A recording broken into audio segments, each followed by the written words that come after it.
The mountain rose like a serrated crown above Lone Mesa, its granite ribs streaked with ancient scars and its pines whispering secrets to anyone brave enough to climb. In the evenings, as the sun bled behind the ridges, the whole range glowed the color of embers, beautiful from afar, but close enough to make even seasoned riders feel small. Folks in town didn't venture near it unless they had business with the men who lived halfway up its spine. And most preferred to keep their distance, for the mountain carried a reputation as unforgiving as winter itself.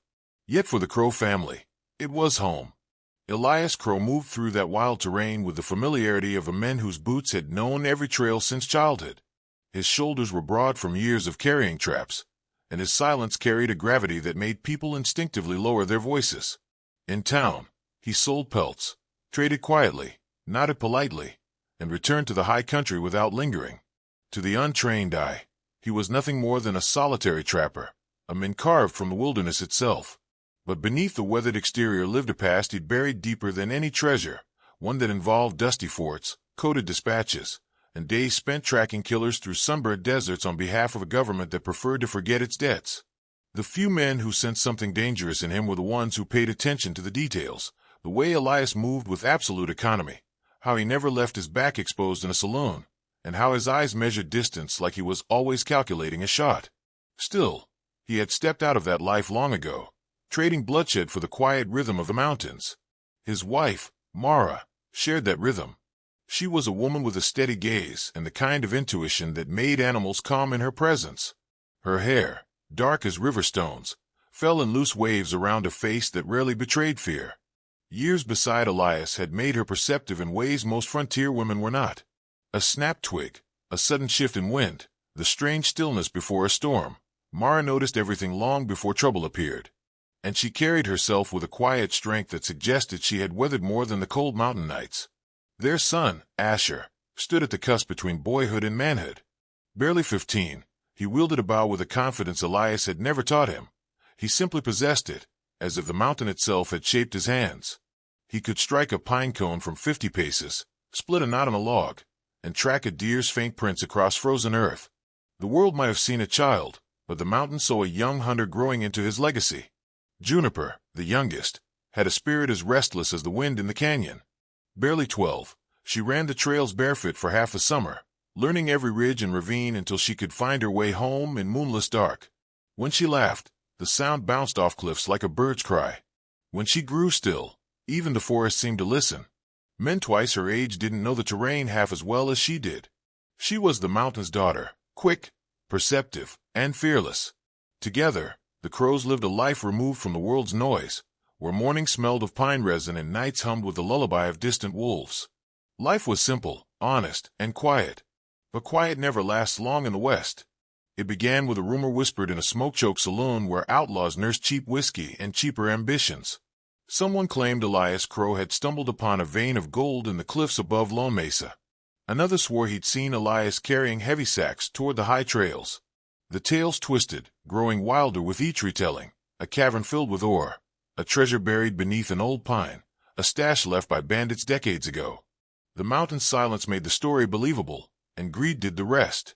By the time the rumor reached Rig Fallon, it had turned into a promise. Fallon, a bandit leader known for his cruelty and cunning, listened with a smile carved into his scarred face. He had robbed stagecoaches, burned ranch houses, and outrun posses across 3 territories. But gold, real gold, was the kind of temptation even he couldn't ignore. Men followed him because he offered chances at fortune, and this rumor offered exactly that. Around a dying campfire, Fallon leaned forward, his eyes glittering in the low light. "A trapper can't keep a treasure safe," he said, tapping ash from his cigarette. "Not from men like us." His gang murmured in agreement. These were not boys chasing dreams. They were wolves starving for something bigger than their own miserable reputations. Fallon rose to his feet, boots crunching on hard soil, and announced they'd ride for the mountain by nightfall. The moon would be their lantern, the cliffs their ladder, and the trappers' home their prize. What none of them understood was the simple truth whispered by anyone who truly knew the Crow family. Their strength was not in gold or weapons but in unity. Elias had taught his children how to spot danger before it arrived, how to track footsteps, how to move silently through brush. Mara had shown them how to read wind patterns and animal behavior, how to listen to danger rather than fear it. And Elias himself, though he longed for a life free of violence, had spent years drilling his instincts into something sharper than iron. As the sun dipped behind the ridges, the mountain seemed to brace itself. A cold wind slid through the pines and rattled the cabin shutters. Elias paused outside, feeling the shift in the air. Mara stepped onto the porch, her eyes narrowing. "You feel it too," she said softly. "Something stirring," Elias replied. "Something coming this way." She didn't ask what. She knew he could sense danger long before it reached their doorstep. Far below, unseen but inevitable, Rig Fallon and his men tethered their horses and began the long climb upward. They moved like shadows along the ridgelines, convinced the night concealed them. Their boots scraped stone. Their whispered curses echoed faintly through the canyon. For them, the mountain was an obstacle and Elias Crow was a harmless old man. But the Crows were not a family built on fear.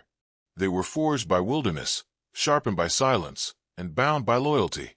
Trouble might be climbing the mountain, but it would not find an easy prize waiting at the top. The night grew colder. The sky turned a deep blue, scattered with stars.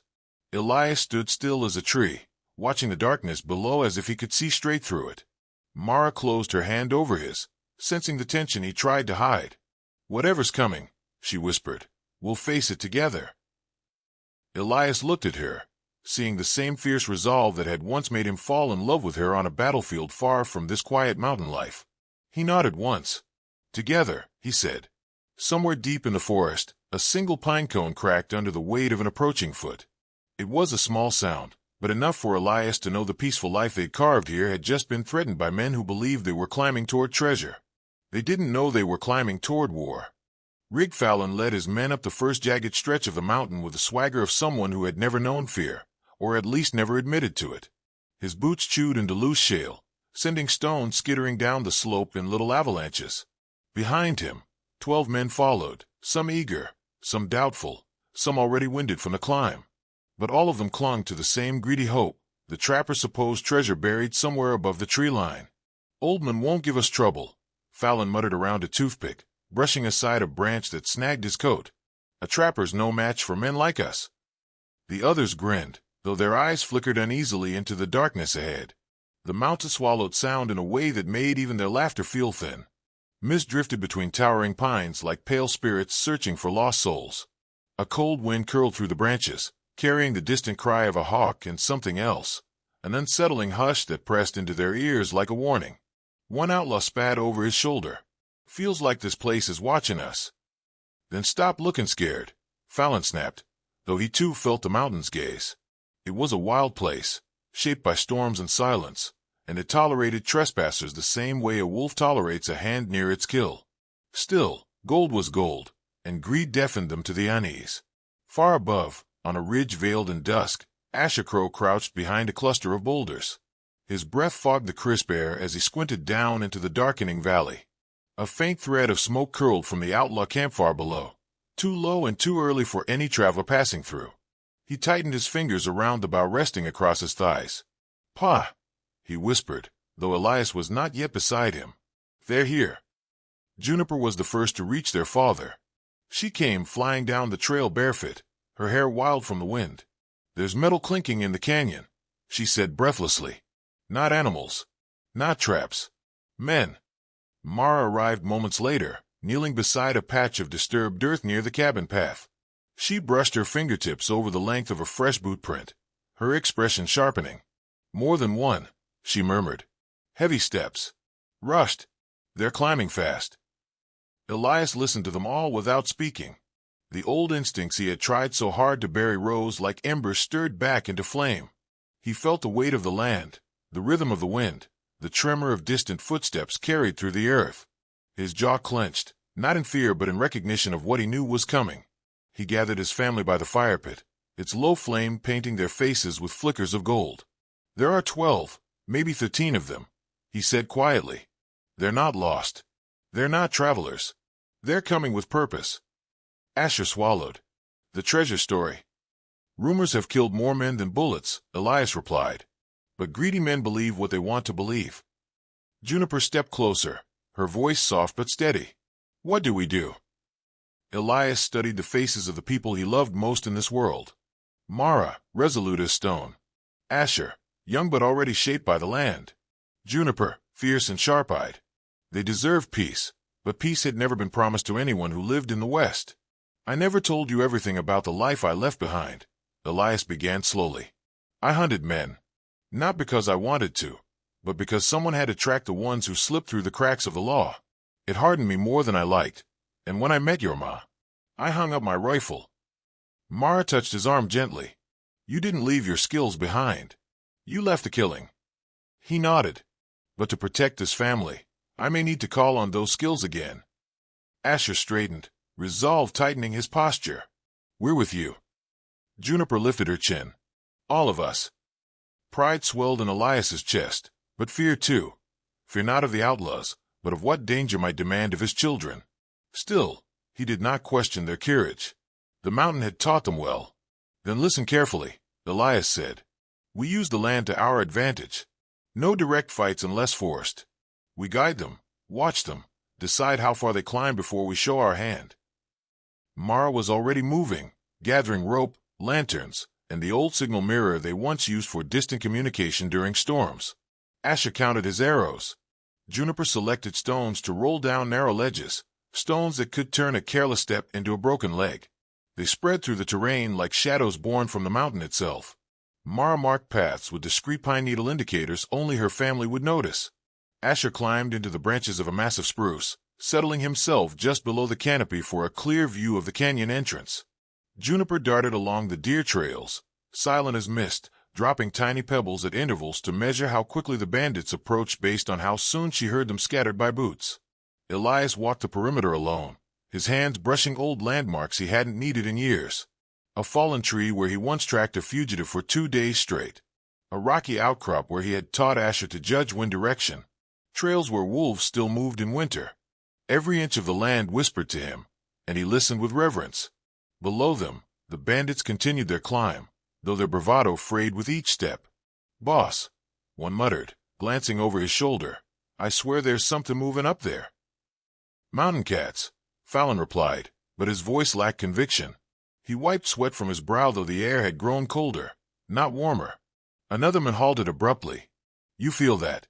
Like the air's watching us. Fallon scowled. Air don't watch. You're jumping at shadows. But even he felt a weight of silence pressing in. The trees seemed to lean closer, the mist to coil thicker around their ankles. A distant crack, just a stone tumbling off a ridge, made 3 of the men reach for their revolvers. They trudged on, but uneasiness crept between them like invisible vines twisting around their ribs. Then it happened. A small rock slid down the slope to their right, bouncing light as a falling leaf. None of them had touched it. None of them had been near it. The men froze. Fallon whipped around, scanning the ridgelines. Who's there? The mountain gave no answer. Asher watched from above, his breath controlled, his body perfectly still. He hadn't fired an arrow. He hadn't made a sound. He had only shifted his weight slightly, just enough to loosen a stone in the right place. Elias's plan was working. The bandits began whispering among themselves, glancing into the trees with widening eyes. Boss, something ain't right. We're being stalked. Fallon chuckled, but it was hollow. By who? That trapper and his brood? They're probably sitting by their fire right now, clueless as kittens. He wanted to believe it, needed to believe it. But the mountain told a different story. Juniper's silhouette appeared briefly between 2 pines before vanishing again, just a flicker, but enough for 2 outlaws to grip their guns tighter. Mara's signal mirror flashed once across the valley, and Elias raised his hand in acknowledgement. Their communication was wordless, practiced, seamless. Someone's up there, one man whispered. Someone's watching. Fallon spat. Then let him watch. We'll take him out when they show themselves. But even as he said it, a sliver of doubt crept into his voice, betraying a truth he refused to acknowledge. He had led his men into a place that did not welcome them, a place where every shadow had eyes. And the Crow family had already claimed the high ground. The bandits climbed higher, nerves unraveling with each step. Boots slipped. Voices cracked. Fingers trembled on triggers. They still believed the trapper was the prey. But something deep in the mountain wind whispered the truth. The prey had teeth. The prey had claws. The prey had a family ready to fight. And the men climbing the slopes were no longer hunters. They were already being hunted. Dawn crept up the mountain like a slow-burning fuse, washing the pines in pale gold and stretching long shadows across the ridges. The air was razor-thin, cold enough to sting the lungs, and quiet in a way that foretold violence. Rig Fallon and his men had spent half the night scrambling over loose rock, their tempers frayed and nerves worn thin, but when the first light touched the world below them, they believed their luck was turning. They saw no sentries, no rifles, no movement from the Crow homestead perched just beyond the next rise. Fallon grinned as he adjusted his revolver. Told you the old man would be sleeping, Dot. But the mountain had other plans. The first arrow flew so silently that the bandit who took it through the shoulder didn't realize he'd been struck until he toppled sideways into the dirt. His scream shattered the morning calm, and birds exploded from treetops and startled flocks. The men lunged for their guns, spinning wildly, trying to see where the attack came from. The second arrow buried itself in a man's boot, pinning him to the ground before he could run. His panic echoed across the slope as he clawed at the shaft. They're here. Above us. High in a spruce tree, Asher Crow exhaled slowly, steadying his heartbeat. His fingers moved with instinctive fluidity, knocking another arrow and drawing it back until the bowstring hummed with tension. He did not shoot to kill. He wasn't ready for that. But he struck with precision that made hardened criminals question reality. Every arrow landed where it would hurt, slow them, frighten them. He fired again, the shot slicing a hat from Fallon's head. Fallon dove behind a boulder. Kids up in the trees. Spread out. But spreading out only made them easier to isolate. Juniper appeared as a flicker between the pines, a flash of braid, a whisper of movement, and the bandits charged after her. She let them come, glancing back only long enough to make sure they took the bait. Her feet skimmed across the rocky terrain like she had wings instead of legs. She slid between narrow outcrops, darted over fallen logs, and vanished down a twisting path that seemed promising until it suddenly dipped into a deep ravine with no exit. The three men chasing her skidded to a halt at the edge of the drop. "Where'd she go?" one muttered, spinning in circles. Before the others could answer, a cascade of stones tumbled down, loosened from above by Juniper's deliberate steps. The path behind the outlaws crumbled, forcing them to scramble for balance. Juniper stood high on a ledge above them, her silhouette sharp against the morning light. "You shouldn't be here," she called down, voice steady though her chest rose with rapid breaths. "You little..." One outlaw raised his pistol, but a gunshot cracked from the ridge, splintering the rock an inch from the man's hand. Mara Crow lowered the smoking barrel of Elias's long rifle, her stance unwavering. She waited only a moment before pulling the bolt back and chambering another round. The bandits dove for cover. Mara didn't aim for hearts, she aimed to warn, to protect. A second shot whistled past a bandit's ear, close enough to peel skin. Her movements were sharp, practiced, frighteningly precise. The rifle wasn't unfamiliar to her.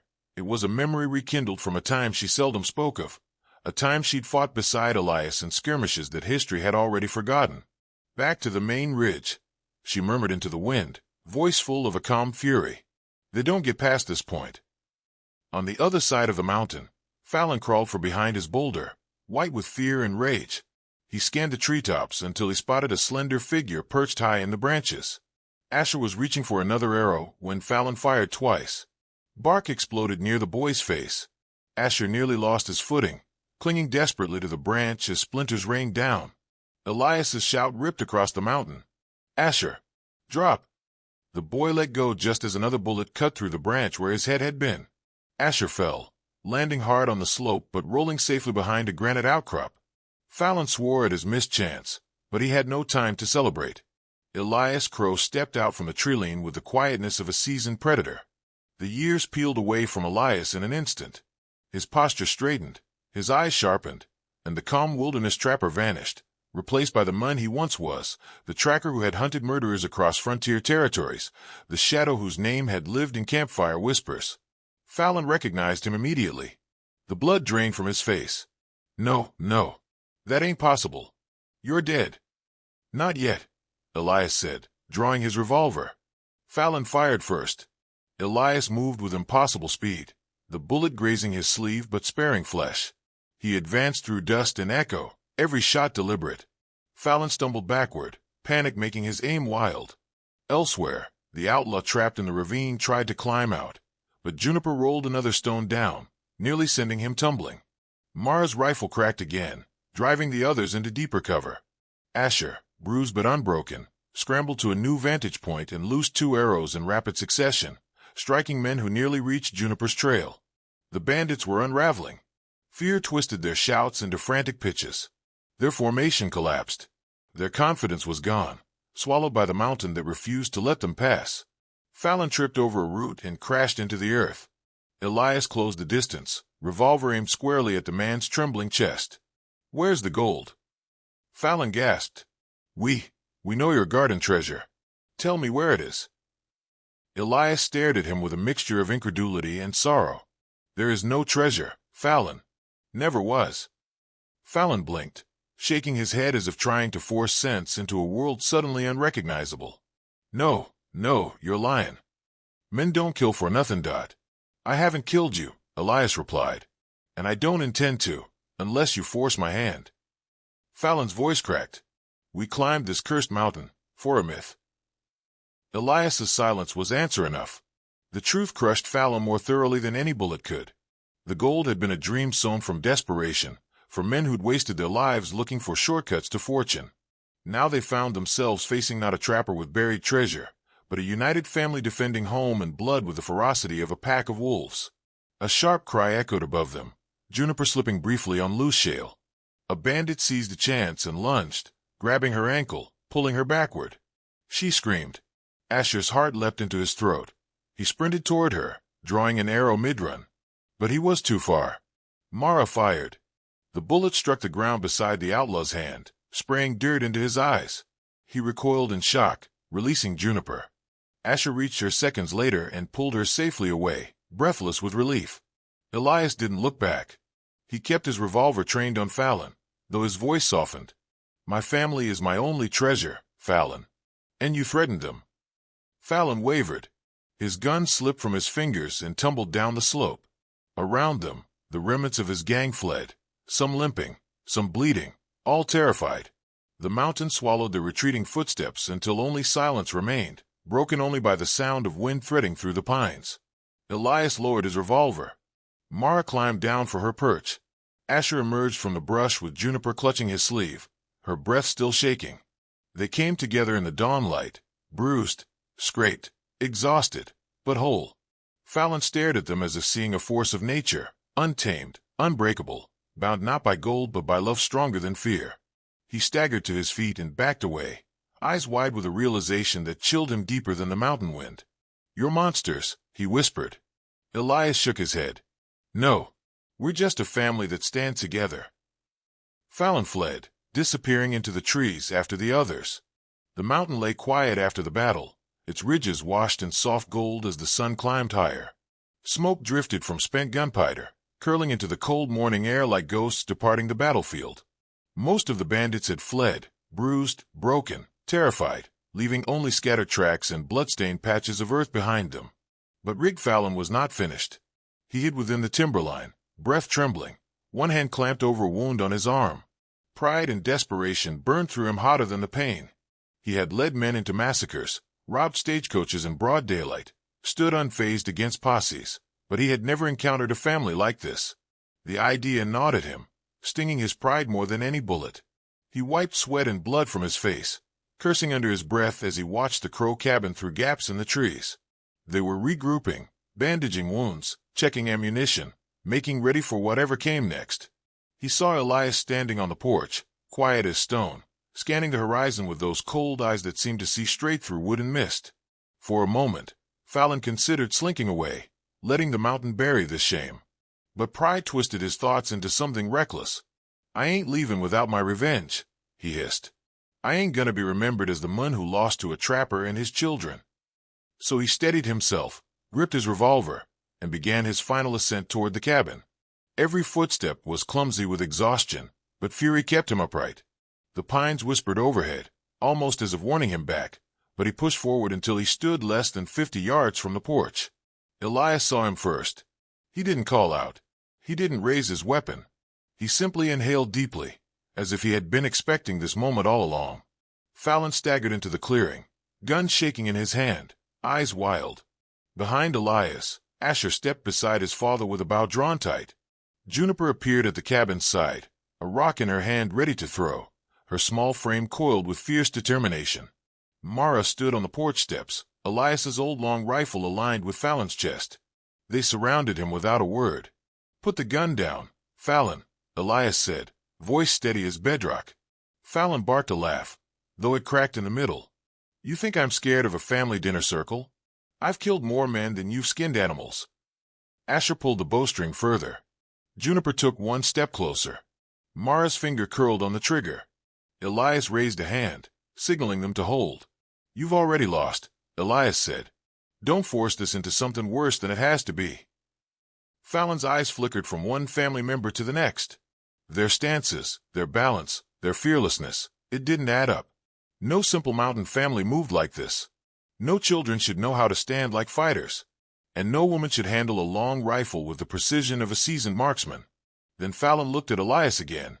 Really looked. Recognition slammed into him. "I know you," he whispered. His revolver wavered. "I know that stance. Those eyes, the way you don't blink when danger's staring right back." Elias's jaw tightened, but he said nothing. Fallon stepped backward, breath growing shallow. "You're the ghost the marshals whispered about. The one who hunted men through the desert. The one who found bodies nobody else could track. They said you died 10 years ago." Asher glanced at his father in surprise, but Elias remained stone still. Fallon's voice dropped to a trembling rasp. "Morrow Creek, that was you, wasn't it? You're the one they called Hawkeye." The name struck the air like a gunshot. Juniper's eyes widened. Mara's gaze softened with old memories she had hoped never to revisit. Asher felt a mixture of awe and fear ripple through him. Elias finally spoke, voice low. "That name's dead." "But you ain't," Fallon croaked. He lowered his gun slightly, shaken to his core. The outlaw who had mocked the mountain, mocked the trapper, mocked the family, now stared into the face of a man whose legend had once kept killers awake at night. Terrified washed over him as he realized the truth too late. "You're Hawkeye," he breathed. "And we climbed your mountain." Elias stepped forward. Asher and Juniper flanked him. Mara steadied her rifle. Fallon stumbled backward, tripping over a root. His gun fell from his grip. He scrambled for it, but Mara fired a warning shot into the dirt inches from his hand. Fallon yelped, clutching his arm to his chest as he crawled away from the weapon. "I ain't dying here," he cried, more to himself than to them. "No," Elias said. "You're not." Fallon froze, confused. Elias let out a slow exhale. "Killing you changes nothing.